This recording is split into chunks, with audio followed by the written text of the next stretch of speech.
Hello everyone. So today we are going to talk about civil disobedience movement and the salt सत्याग्रह. ठीक है, हमने last class में पढ़ा था, ये सारे सेशन किए थे, Calcutta session of Congress, Irwin declaration, हर चीज़ पढ़ी थी हमने. चैप्टर 19 की. ठीक है, तो अब चैप्टर 19 का ही बड़ा है चैप्टर, शायद इसकी मतलब 3-4 वीडियोस बन जाएंगी इसकी. चैप्टर बड़ा है ये. तो अभी हम शुरू कर रहे हैं सिविल. जहाँ लास्ट क्लास में हमने पढ़ा था कि गांधी जी ने जो प्लेज दी थी, तो लोगों ने उस प्लेज को सभी ने प्लेज को रीड किया एंड अपना जो ट्राई कलर था, तिरंगा है, फ्लैग हमारा, उसको होस्ट किया था. अब हम बात करेंगे सिविल डिसोबीडियंस मूवमेंट. इसका हिंदी में मतलब होता है सविनय अवज्ञा आंदोलन. अब देखो गांधी जी ने क्या किया. गांधी जी ने 11 डिमांड्स रखी अपनी, और वो गांधी जी ने कहा गवर्नमेंट को, एक अल्टीमेटम दे दिया जनवरी 31 का 1930 का, कि या तो आप एक्सेप्ट करो इन डिमांड्स को या तो आप रिजेक्ट करो. तो जो गांधी जी की डिमांड्स थी वो क्या थी, उसके बारे में पढ़ते हैं हम. गांधी जी ने बोला कि जो एक्सपेंडिचर है आर्मी पे, जो आप खर्चा कर रहे हो उसको रिड्यूस करो, 50% रिड्यूस करो. क्योंकि उस टाइम देखो जो ब्रिटिश गवर्नमेंट थी, फर्स्ट वर्ल्ड वॉर हुआ, सेकेंड वर्ल्ड वॉर होना था अभी आगे, तो मतलब वो बहुत ज़्यादा खर्चा करते थे, जो सेना थी, आर्मी थी, उस पे. तो गांधी जी ने कहा कि जो एक्सपेंडिचर है आर्मी पे उसको ख़त्म करो, उसको 50% कम करो, है ना. और जो आगे गांधी जी ने बात की कि carry out reforms in criminal investigation department. इन जो सीआईडी था इसमें भी तुम लोग रिफॉर्म्स लाओ, क्योंकि ये क्या करते थे ना, जिस किसी को भी इनका मन करे उनको ये पकड़ के जेल में डाल देते थे. तो गांधी जी ने कहा कि इसमें भी चेंजेस लाओ. गांधी जी ने कहा कि जो पॉलिटिकल प्रिजनर हैं उनको भी छोड़ो, उनको छोड़ दो, and accept postal reservation bill. ये पोस्टल रिजर्वेशन बिल था, इसको एक्सेप्ट करो. अब गांधी जी ने और डिमांड्स क्या थी, 11 डिमांड्स थी पूरी. तो रिड्यूस रुपी स्टर्लिंग एक्सचेंज रेशो. जो रुपए की एक्सचेंज रेशो थी वो बहुत ज़्यादा, मतलब जैसे एक्सचेंज करते थे हम, उस रुपये की कोई वैल्यू नहीं थी. और जब रुपीज़ ना चेंज कराना होता था तो उनको मतलब बहुत सारे रुपए देने पड़ते थे, जो भी करेंसी उनको लेनी होती थी उसके कंपैरिजन में. एंड गांधी जी ने कहा introduce textile protection and reserve coastal shipping for Indians. जो कोस्टल पे जो व्यापारी आते थे जहाज़ों पे अपना सामान यहाँ वहाँ ले जाते थे, तो इन्होंने कहा कि इंडियंस के लिए भी मतलब रिजर्व करो वहाँ पे जगह, क्योंकि ये ब्रिटिशर ही इतना अपना सामान यहाँ से लेके जाते थे, वहाँ से लेके आते थे, हर चीज़ इतना करते थे कि इंडियंस को अपने शिप खड़े करने के लिए भी जगह नहीं मिलती थी. और अगली डिमांड थी रिड्यूस लैंड रेवेन्यू बाय 50%. ये जो ज़मीन पे टैक्स लेते थे उसको, वो भी बहुत ज़्यादा था, तो उसको 50% कम करो. And abolish salt tax and government salt monopoly.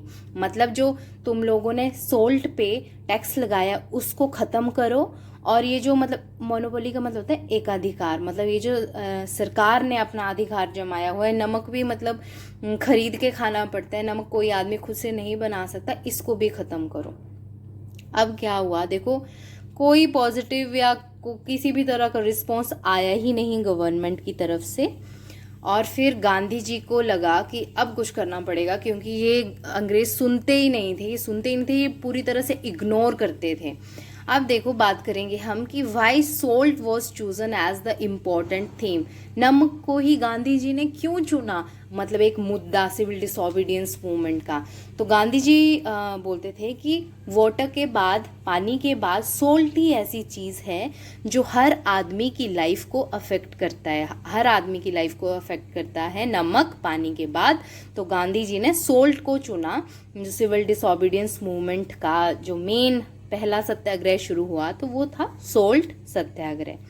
अब देखो दांडी मार्च के बारे में बात करेंगे.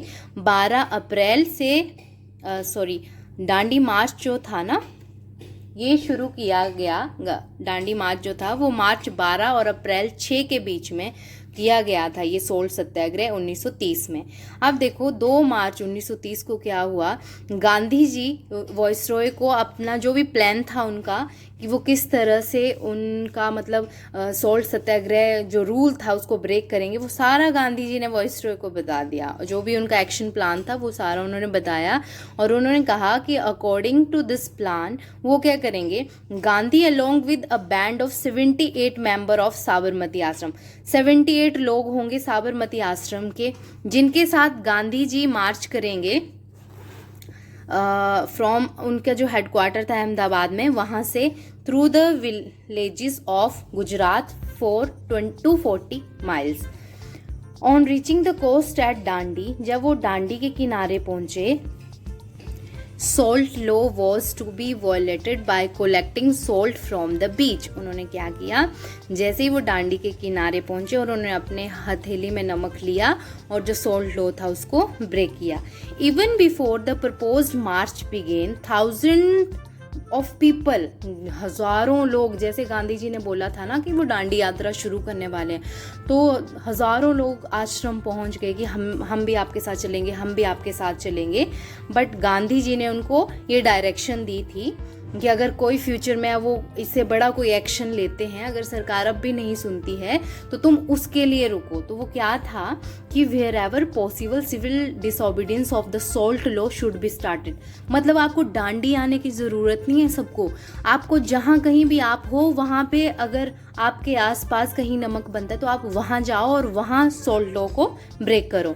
Foreign liquid and cloth shops can be picketed. Picketed का मतलब होता है कि जो शराब की दुकानें हैं और फॉरेन क्लॉथ्स की दुकानें हैं उसके बाहर आप पोस्टर लेके शांतिपूर्वक तरीके से पोस्टर लेके खड़े हो जाओ कि बाइकआउट करो फॉरेन लिक्विड का और फॉरेन क्लॉथ का।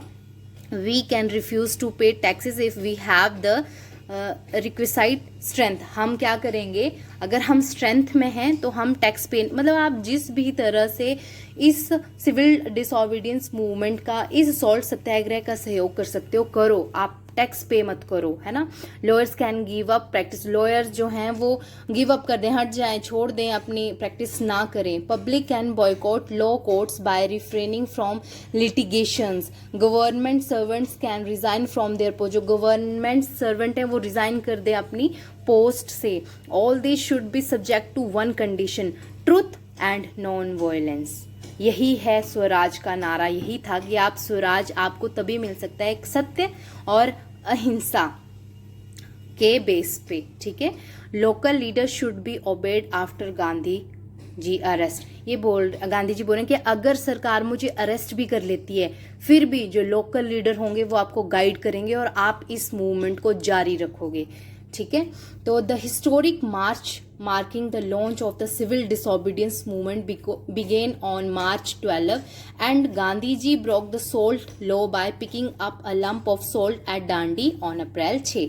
12 मार्च को शुरू हुआ था और 6 अप्रैल को उन्होंने जो नमक पे लॉ था उसको ब्रेक किया। And the violation of law was seen as symbol of the Indian people resolve not to live under British made laws and therefore under British rule. मतलब जो भारत के लोग हैं ना ही वो ब्रिटिशर्स के बनाए हुए कानूनों के उनको फर्क पड़ता है, ना ही वो उनके रूल को अब मानेंगे। गांधी जी ने ओपनली लोगों को बोल दिया था कि आप जो भी जैसे कोस्टल लाइन पे रह रहा है, जिसके नज़दीक समंदर है, कोई लेक्स हैं ऐसी जिससे नमक बनता है, खारे पानी की झीलें हैं, आप जाओ और जहाँ कहीं भी पॉसिबल है वहाँ सॉल्ट सत्याग्रह को सहयोग दो। जो नमक है, नमक पे कानून बना है उसको ब्रेक करो। अब देखो, in Gujarat 300 villages officially resigned in answer to Gandhi ji appeal.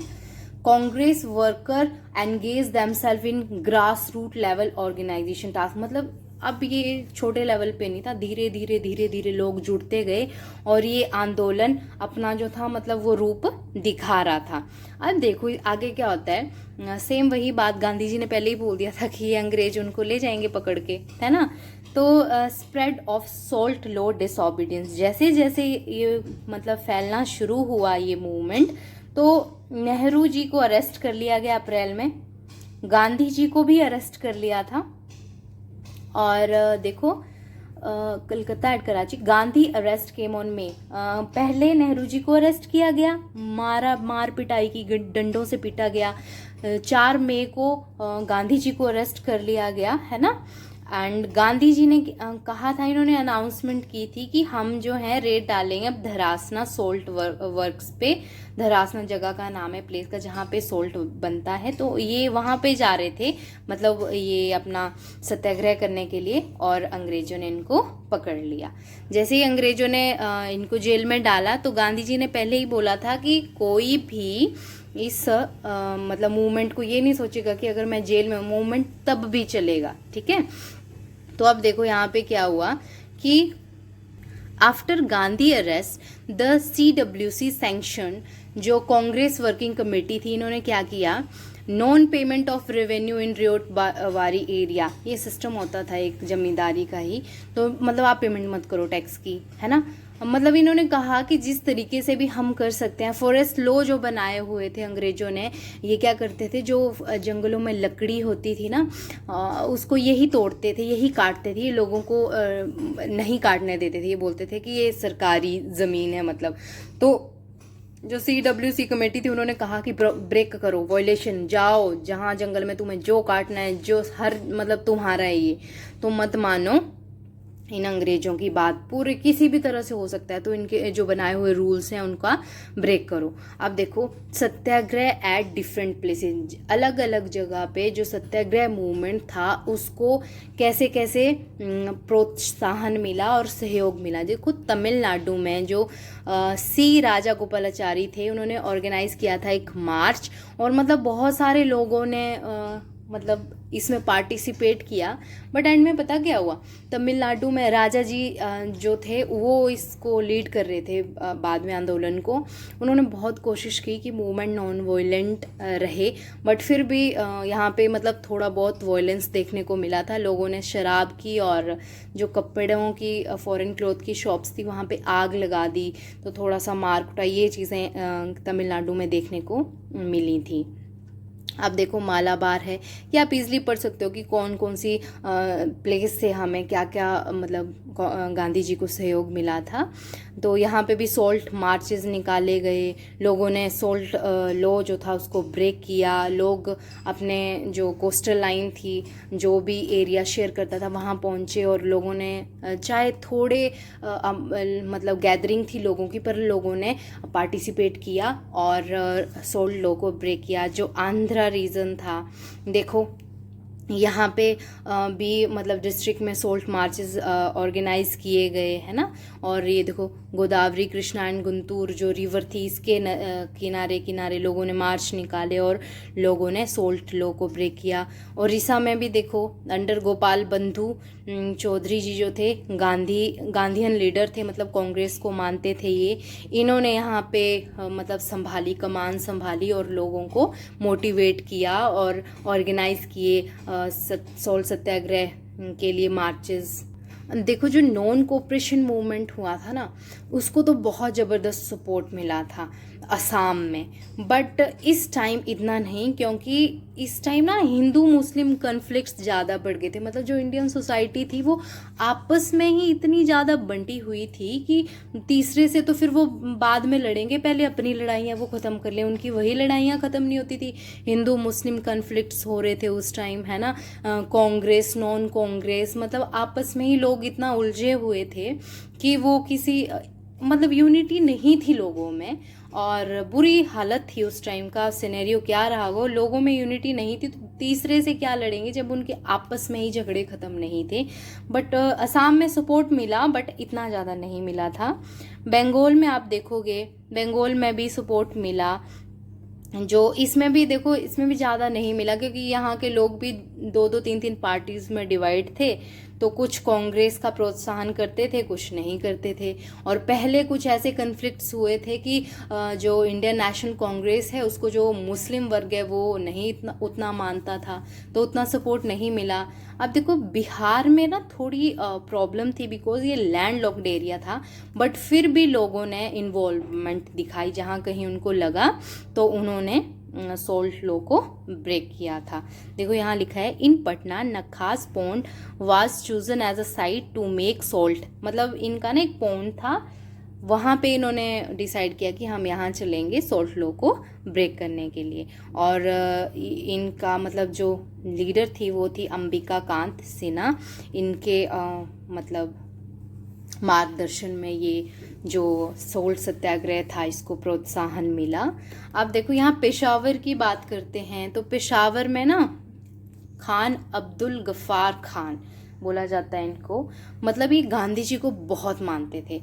और ये जो लीडर थे ये कभी नहीं चाहते थे कि पाकिस्तान जो था ना वो बने या भारत से अलग हो, मतलब ये हिस्सा ये कभी नहीं चाहते थे। बट चलो एक आदमी के बोलने से तो फिर क्या ही होगा। और इन्होंने क्या किया था, social reform worker among Pathan, जो पठान थे इन्होंने उन लोगों को अरेंज किया था, उन लोगों को जोड़ा था और सोल्ट सत्याग्रह के अगेंस्ट इन्होंने बहुत बड़ा पार्टिसिपेशन दिखाया था। पेशावर जो है आज के टाइम में पाकिस्तान में है। तो मतलब जो अब आप याद रखिएगा अब्दुल गफ्फार खान जी जो थे ये गांधी जी के बहुत बड़े फ़ैन थे, मतलब गांधी जी को ये बहुत फॉलो करते थे। एंड अब हम बात करेंगे सोलापुर की। तो देखो सोलापुर में क्या था, जो इंडस्ट्रियल टाउन था महाराष्ट्र का, उन्होंने मतलब जो गांधी जी को अरेस्ट कर लिया था ना जब अंग्रेजों ने सोल्ट सत्याग्रह के टाइम पे, तो इन्होंने उसके अगेंस्ट बहुत धरने दिए थे। जो टेक्सटाइल वर्कर थे उन्होंने स्ट्राइक करना शुरू कर दिया है ना, और जो लिक्वर शॉप्स थी उनमें आग लगा दी। मतलब इन्होंने बहुत गांधी जी के अरेस्ट करने के बाद इन्होंने बहुत प्रोत्साहन दिया था। और पुलिस स्टेशन, रेलवे स्टेशन, जो गवर्नमेंट अथॉरिटीज़ थी उन सब का इन्होंने एक तरह से बॉयकॉट किया और उनके सामने जाके ये अपने प्रदर्शन करते थे। और ये जो जगह है धरहसना, यहाँ जाने वाले थे गांधी जी अपना जो सोल्ट सत्याग्रह है, सोल्ट वर्क्स है यहाँ पे, मतलब एक कंपनी थी, मतलब बिल्डिंग्स थी यहाँ पे जो नमक बनता था। तो गांधी जी यहाँ जाने वाले थे पर वो पहुँच नहीं पाए थे क्योंकि उनको अंग्रेजों ने अरेस्ट कर लिया था। अब देखो गुजरात में भी गांधी जी को बहुत सपोर्ट मिला। और यहाँ पे पता क्या देखने को मिला कि लोगों ने क्या किया, देखो जो लोग टैक्स नहीं पे कर पा रहे थे और टैक्स का रिफ्यूज कर देते थे ना, villager cross the border into neighbouring princely states with their families and belonging and camped in the open for month. कई महीनों तक लोगों ने जो उनके गुजरात में जो अलग प्रोविंस या अलग राजा का राज्य होता था उस बाउंड्री में चले जाते थे और वहाँ रहे हैं लोग 6-6 महीने तक, 8-8 महीने तक अपने घरों को छोड़ के, क्योंकि उनको पता था कि अंग्रेज छोड़ेंगे तो नहीं, उनको पीटेंगे या तो उनकी ज़मीन हथिया लेंगे। और अंग्रेजों ने वही किया, जो लोग प्रोटेस्ट कर रहे थे उनकी ज़मीनें हथिया ले रहे थे वो। Maharashtra, Karnataka, central provinces, these area saw defiance of forest. यहाँ पे क्या हुआ, लोगों ने फॉरेस्ट लॉ का ब्रेक किया, अपने जानवरों को चराने के लिए टिम्बर रिस्ट्रिक्शन जो लगी थी ब्रेक किया उनको, टिम्बर लकड़ी को काटना शुरू किया। मतलब यहाँ पे उन्होंने फॉरेस्ट लॉ को मतलब प्रोत्साहन दिया गांधी जी को जिस लेवल पे वो कर सकते थे।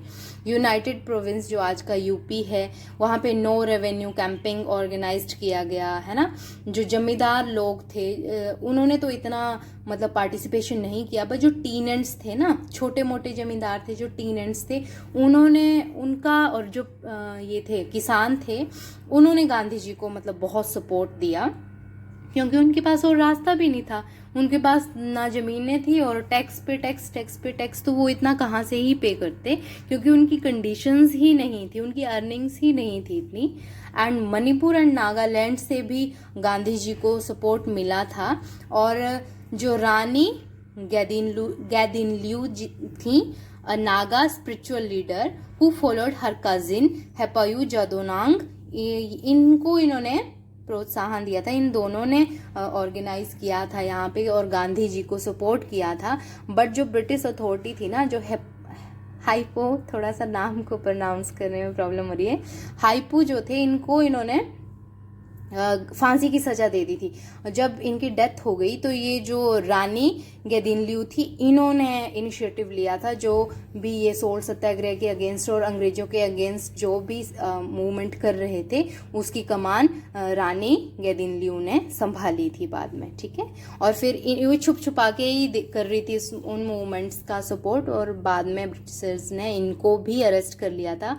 बट जैसे ही हम आज़ाद हुए थे, हमें आज़ादी मिली थी, तो जो हमारे फर्स्ट प्राइम मिनिस्टर थे उन्होंने उसी टाइम ऑर्डर दिया था कि उनको मतलब जल्द से जल्द उनको रिहा कर दिया गया था। बाद में जब हमें आज़ादी मिली थी तो इनको जेल से फिर रिहा कर दिया गया था। अब देखो फॉर्म्स ऑफ मोबिलाइजेशन का मतलब है कि जो उस टाइम देखो टेलीफोन नहीं होते थे, मोबाइल, ऐसा कोई सिस्टम नहीं था, तो जो मैसेज डिलीवरी थी एक जगह से दूसरी जगह पे वो कैसे होती थी, ये क्या करते थे, इनका नाम था देखो प्रभात फेरीज, वानर सेनास, मंजारी सेना, सीक्रेट पत्रिका छापते थे ये, एंड मैजिक लैंटर्न शो।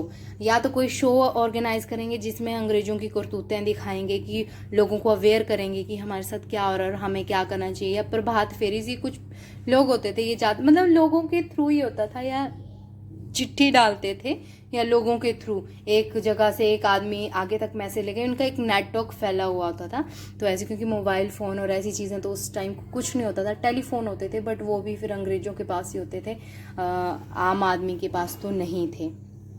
ठीक है, अब देखो इम्पैक्ट ऑफ एजिटेशन। एजिटेशन का क्या इम्पैक्ट पड़ा, imports of foreign cloth and other item fail. जो बाहर से कपड़ा मंगवा रहे थे ना उसको बहुत घाटा हुआ, मतलब लोगों ने जैसे बाइकआउट किया था फॉरेन क्लॉथ का तो इनको बहुत घाटा हुआ इसमें। Government suffered a loss of income from liquor exercise and land revenue. Land revenue tax लोगों ने देना बंद कर दिया, शराब की शॉपें जला दी गई या पिकेटिंग की गई उनके बाहर, लोगों ने बाइकआउट किया तो गवर्नमेंट को बहुत ज़्यादा लॉस हुआ इससे।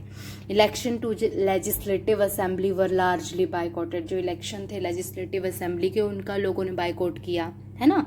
एक्सटेंट ऑफ मास पार्टिसिपेशन, बोलते हैं कि किस तरह से मास पार्टिसिपेशन इसमें देखने को मिला, तो था वुमेन ने इसमें बहुत पार्टिसिपेशन दिखाया, क्योंकि अब गांधी जी ने ही कहा था कि वुमेन्स को बाहर निकलना चाहिए, उनके पास एज कम्पेयर टू मैन बहुत बड़ी पावर है। तो Gandhi ji had specially asked women to play a leading part in the movement. तो गांधी जी ने उनको कहा था और औरतें भी इस मूवमेंट में उतरी थी। उन्होंने भी जो फॉरेन क्लॉथ थे, जो लिक्वर शॉप्स थी, उनका बाइकआउट किया, पिकेटिंग मतलब पोस्टर लेके वो बाहर खड़ी हो जाती थी, लोगों ने अपने गहने तक बेच दिए मूवमेंट के फंड रेजर जो थे फंड प्रोवाइड करने के लिए। जो स्टूडेंट्स थे उन्होंने जो जहाँ ब्रिटिशर पढ़ाते थे उन स्कूल का बॉयकॉट किया, उन्होंने भी मतलब इसमें बढ़ चढ़ के हिस्सा लिया।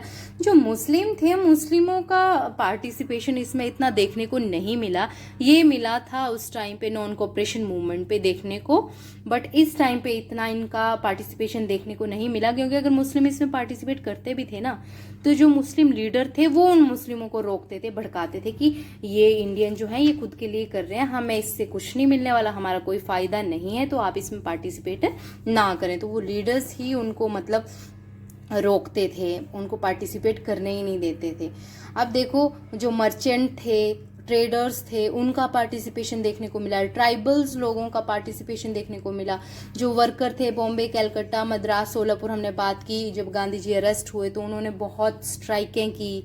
जो पीजेंट थे ना, किसान जो थे, उनका बहुत एक्टिव रोल था इसमें। और पीजेंट ये यूपी, बिहार और गुजरात के किसान थे, इन्होंने बहुत एक्टिवली पार्टिसिपेट किया था इस मूवमेंट में। अब देखो यहाँ पे आता है government response effort for truth. अब देखो ये सारे पूरे देश में कुछ ना कुछ मूवमेंट चल ही रहे थे।